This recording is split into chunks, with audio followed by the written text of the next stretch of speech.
What's up YouTube, this is Brian from Bull Strength coming at you with another video, and today we're going to be comparing the pros and cons of using free weights versus machines.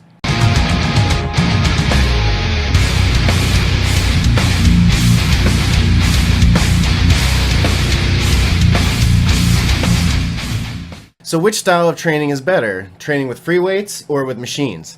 This is a debate that's been going back to the 1970s since they were first really popularized and were implemented into almost every commercial gym in the country. So what I'm going to do is I'm going to objectively break down the pros and cons of using free weights versus machines, and then we're going to analyze both methods of training and kind of talk about when each one should be used, because both of them do have their place. So let's get into some of the pros of using machines first. First of all, they're better for isolation, right? So your primary movers get targeted a lot more exclusively with machines than free weights. So if you're trying to work your biceps almost exclusively, the machine would be a better option than using a dumbbell, because a dumbbell is going to require a lot more extra muscle to stabilize the weight. So if you're trying to specifically hit an individual muscle group, a machine is going to be better for that than a free weight. Another benefit is that they're very easy to use, very accessible, and very good for beginners. Most free weight machines have pictures on them that kind of show you a little like instructional thing of how to use them. And not only that, but they're usually pretty self-explanatory. When you come across a machine, for the most part, when you just kind of look at it, you can tell what it's used for. But even if you're confused over that, you could just look at the pictures on the side of it and you should be able to put it together pretty quick. Another thing machines are good for is general overloading. So because you're not using a lot of stabilization, you're able to load up more weight and hammer on those primary movers even harder than you'd be able to do with free weights. Another benefit is that you don't need a spotter. They're much safer in general. There's really no way to spill the weight or have a really catastrophic accident on a machine. Alright, we've talked about the pros, so now let's dip into the cons of using machines. So the first one is that the movement patterns that you use on machines are for the most part unnatural. And thereby they're not functional in daily life, and they most certainly don't carry over very well into athletics. So like nowhere in the natural world are you going to be like extending your leg with like a load on your ankles that's on a track. You know what I mean? It's not a functional movement, as opposed to a squat where you're using a lot of stabilizing muscles and the squat itself is a functional human movement pattern. Most of the movements that you do on machines are not functional. The second con to using machines, and probably the worst one on this list, is the fact that your stabilizing muscles, your ligaments, your connective tissue in general is just not getting worked properly. And when your stabilizing muscles and ligaments are not getting worked, it's going to set you up for real-world injuries. Basically, you're going to be a lot more injury prone. You're going to get injured from things that shouldn't normally injure you. Like if you tripped over a curb or something like that, you might not have the stabilization to regain your balance or actually protect your joints, which could lead to like breaking your ankle or something like that. And another con to using machines is the fact that every machine, the movement pattern is predetermined. There's absolutely no variation there.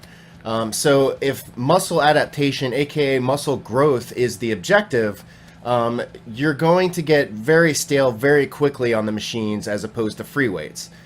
For example, with the leg press, you know, what variations could you possibly do with the leg press?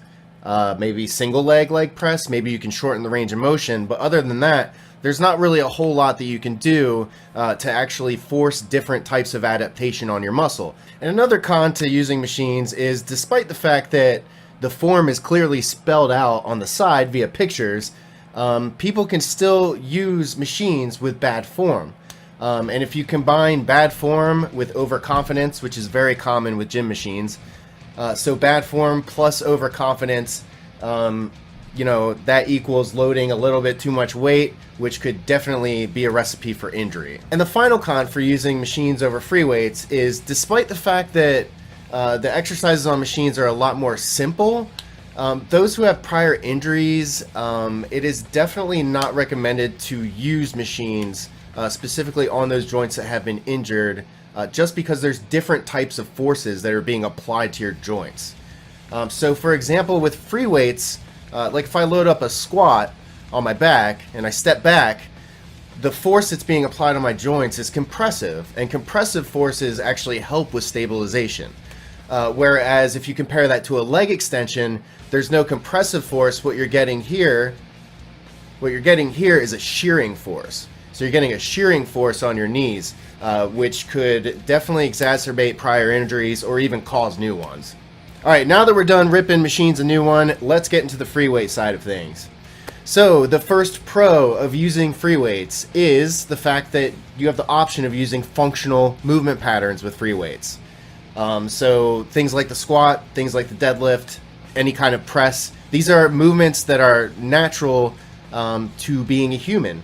And they are more natural with free weights because of the extra stabilization involved. And the second pro to using free weights is the fact that there's a lot more variability with exercise. Even if you just take the bench press in itself, you can have your feet up on the bench, you can utilize leg drive, you can go close grip, you can go wide grip. There's a lot of different variation from exercise to exercise. So that's going to mean better muscle adaptation, more muscle growth, while building better stabilization. And the third pro to using free weights is something we've touched on a whole lot, so I'm not really going to get into any more detail about it. But of course, the fact that your stabilizing muscles and connective tissue are getting worked a lot more. Not only are they getting built up a lot more, but they're getting built up over more functional movement patterns than pushing things over a track. And like we've already touched on, stronger stabilizers mean less injuries. Another benefit to using free weights over machines is the direct carryover into athleticism. So for example, squats and deadlifts, the better you get at those, it's been proven that your run time will improve, how high you jump will improve, and basically that's the gist of it, is that the barbell movements are going to carry over much better into athletics than anything you would ever do with a machine. And the final pro to using free weights over machines is the mobility. So if you ever go on, vacation or anything like that, you can't exactly bring a leg press machine with you or a chest press machine, but you can bring a couple of kettlebells or dumbbells or things like that. So the versatility of being able to transport the weights wherever you need them to be, as opposed to them being in a fixed location. All right, so we've talked about all the benefits to training with free weights. Now, what are the cons? What are some of the drawbacks? So number one, the form when it comes to free weight is a lot more complicated. It's going to require some form of coaching or research, and the form pretty much has to be spot on. It has to be crisp, because if anything's out of whack and you are basically developing faulty recruitment patterns, that's eventually going to lead to injury. So you want to make sure that your form is on point with free weights. And then the second drawback is the fact that free weights are a little bit more dangerous. There's a lot of free weight movements that require a spotter or the use of a power rack, suicide guards, or possibly even learning the safe ways to bail weight in the event of a failure. Believe it or not, the bench press is actually one of the more common exercises where people get pretty badly injured or even killed. So just make sure that you're doing these movements safely. You're taking whatever precautions necessary. Learn how to bail the weight in the event that you don't have a spotter, and safety first. Alright, so in conclusion, free weights are pretty much superior to machines in almost every way possible, aside from the fact that you can overload machines safely.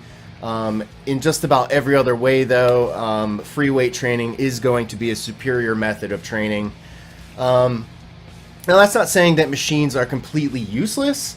They can definitely, like I said, they're great for beginners in the gym, but even as a beginner, you don't want to get too used to them.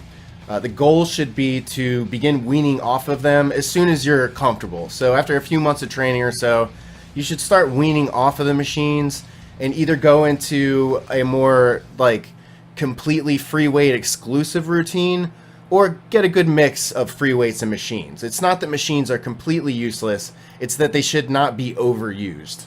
It just depends on your goals, so pick a style that works for you. But anyway, thanks for watching the video. I hope you enjoyed the content. I hope you found something useful here. If you did, please leave a like, please subscribe, and I'll see you in the next one. Peace out.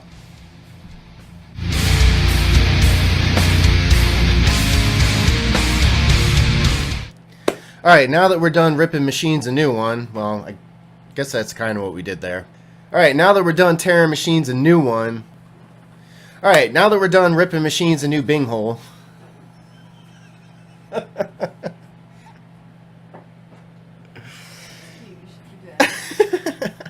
should keep that in the bloopers.